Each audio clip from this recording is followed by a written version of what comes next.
Hey everyone! Sorry that I was gone for the last week and a half. I was on vacation in Montana. Yeah, I wish I could have had a more interesting story for where I've been. Good news is that this was probably the last period of absence I'll be taking for a while. Anyway. David Pakman claims that collectivization, or common ownership of the means of production, is authoritarian. Hey, Cammy-a-Bams! It's been a long time since you've done anything. Can't tell whether or not that's a good thing, since your face is now a permanent reminder to me that intelligible people can and do become collectivist authoritarians because of Orwellian college indoctrination. In a debate with Peter Coffin, he said the following.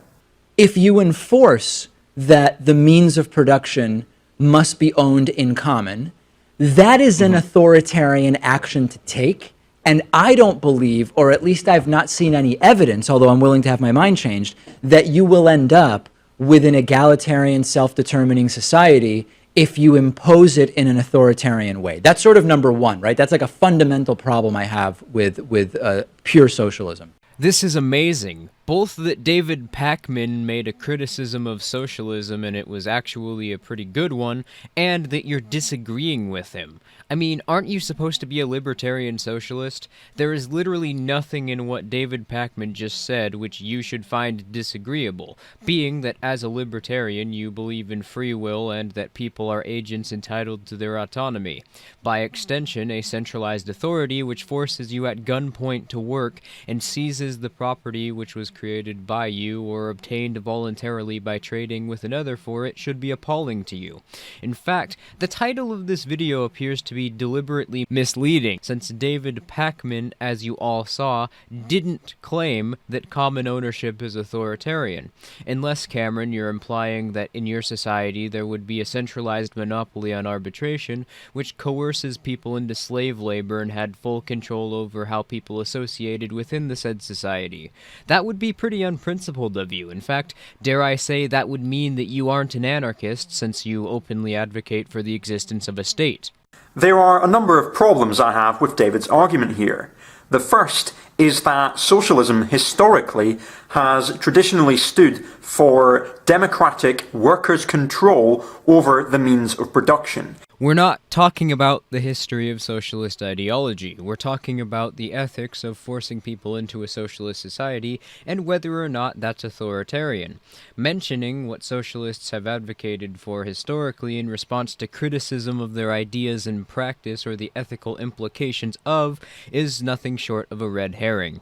This is also not even accurate, since Marxism and the variations of are easily the most common and popular strains of socialist theory, and all of them, with a few obscure exceptions, advocate for a violent overthrow of the capitalist system and the implementation of a vanguard socialist state, which would of course force people into associating in a manner which socialists found ideal.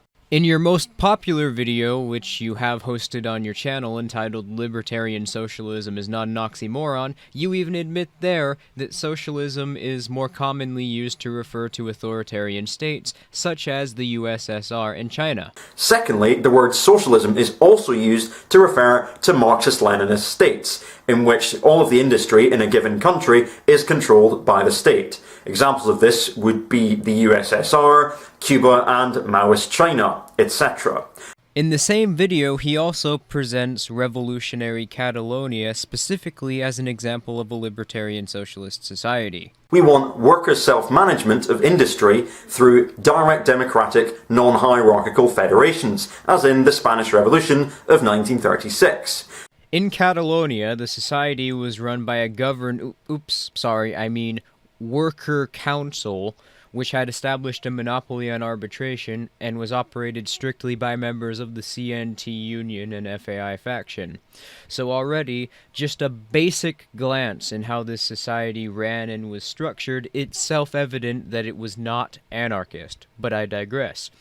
Under the rule of the CNT Worker Council, citizens living in Catalonia were forcibly drafted into the Worker Council's military, in which they were forced to commit various atrocities, such as mass murdering people based on religious and ideological differences, murdering people if they tried to leave Catalonia without the CNT's permission, murdering people if they tried to compete with the CNT, murdering people if they tried to smoke tobacco or drink coffee. And this wasn't even exclusive to CNT-controlled territory either. CNT soldiers were well documented traveling to Spanish Republican territory and killing political opponents or those who simply were in positions which they didn't like, such as in one case where an innocent cafe waiter who literally did nothing other than making the mistake of working in an industry which the quote-unquote anarchists deemed to be bourgeois.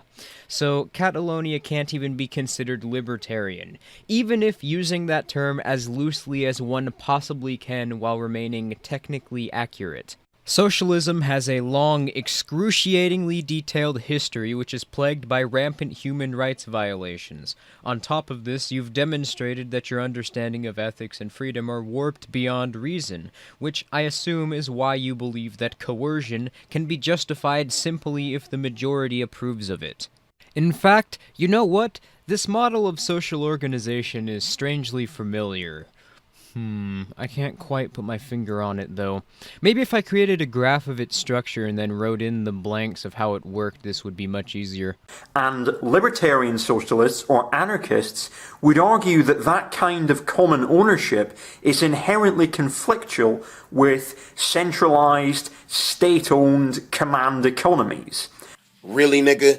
No, it's actually a direct and necessary consequence of exactly what collectivists advocate for. And to be clear, when I'm talking about collectivism, I'm not talking about individualists who wish to create voluntary socialist or communist communes and understand that humans are free agents who have the right to govern themselves. I'm strictly referencing disingenuous collectivist derelicts like Cameron here, who think that society should be run by worker councils that look and function identically to what would conventionally be called a government, but aren't because he chooses not to refer to them as such. In order for forced collectivization to occur, there must be a monopoly on arbitration, and there's simply no way around that. If people are free to govern themselves, they're free to live by their own standards, and if competing arbiters exist which base their judgments on natural law or deontological ethics, then individuals wouldn't be able to justify using coercion in order to force others into labor or giving up their property.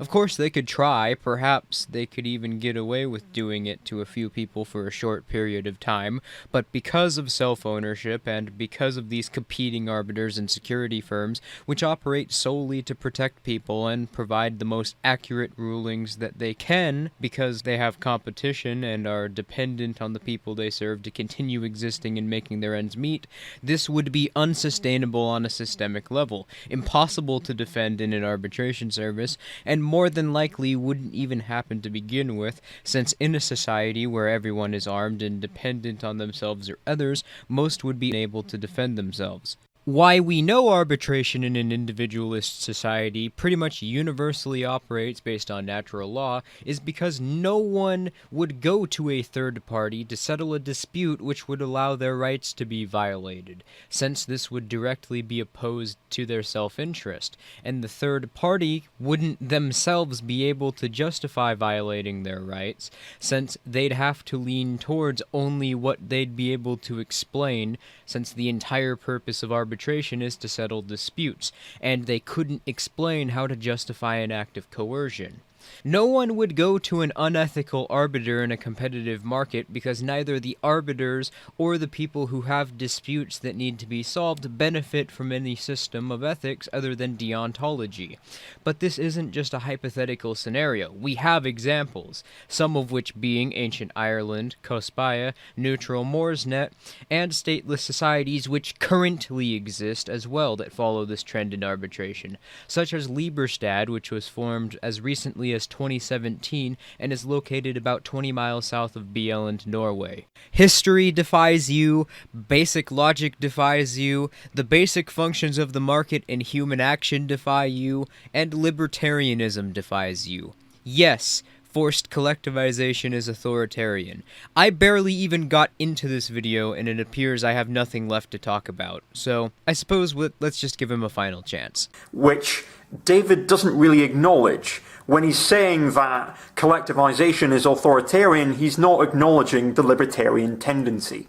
What libertarian socialists want is for the economy to be run by means of horizontal, free federation of workers' councils.